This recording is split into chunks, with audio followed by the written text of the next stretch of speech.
there was a little bit of discussion about, well, what did the GAO say? Did the GAO say that this is up to Fisheries and Wildlife or to Congress? Well, I'll just give you a quote.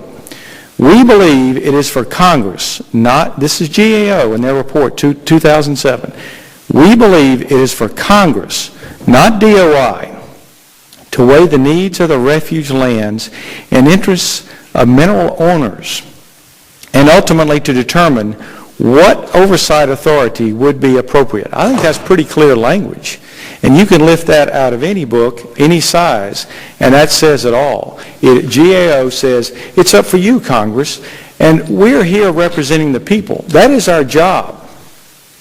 When you have a government, as Mr. Young says, that wants to function in a dictatorial way to determine through its own power and its own will what is right for Americans, then we're no longer a country of democracy. We're no longer a representative democracy, a republic, if you will.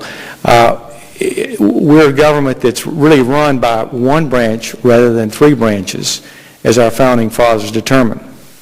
So I'd be happy to, again, Mr. Knotts, if you'd like to comment on that. That goes back to some of the things that you were saying.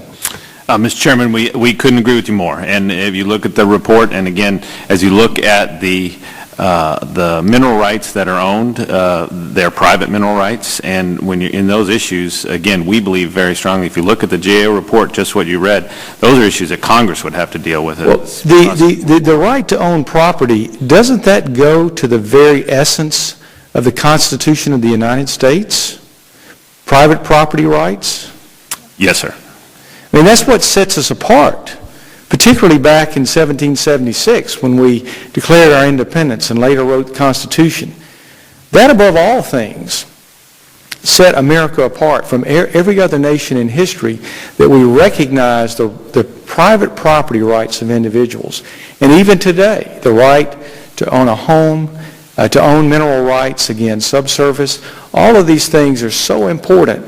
And sometimes government does have to step in, but only as a last resort, not because that some agency or some bureau feels like, some service feels like that, hey, we don't have enough to do.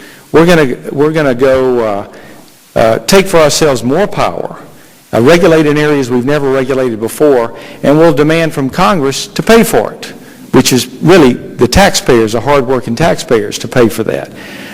And then to, in a supercilious way, do this, when in fact these regulations, these regulatory mechanisms are already in place. So it's as though the federal government has run out of things to do. Now we got to go back and do what the states have been doing. That is ludicrous. But anyway, I appreciate your comments on that, and I'll be happy to yield to the ranking member. He's the only other member left on the dais for any comments or questions you may have for us today. Thank you, Mr. Chairman. Actually, I'm going to associate myself with Chairman Fleming's just recent statement, which is why I said in my opening statement that I thanked him for holding today's hearing. Because anytime we uncover a situation where private interests get to fist and federal taxpayers get stuck with the bill, then this subcommittee needs to pay attention and maybe take action. And that's why I'm very grateful that we're having today's hearing.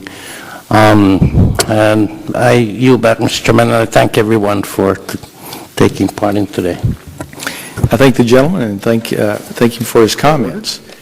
While I did not mention the National Park Service in my comments, let me be clear.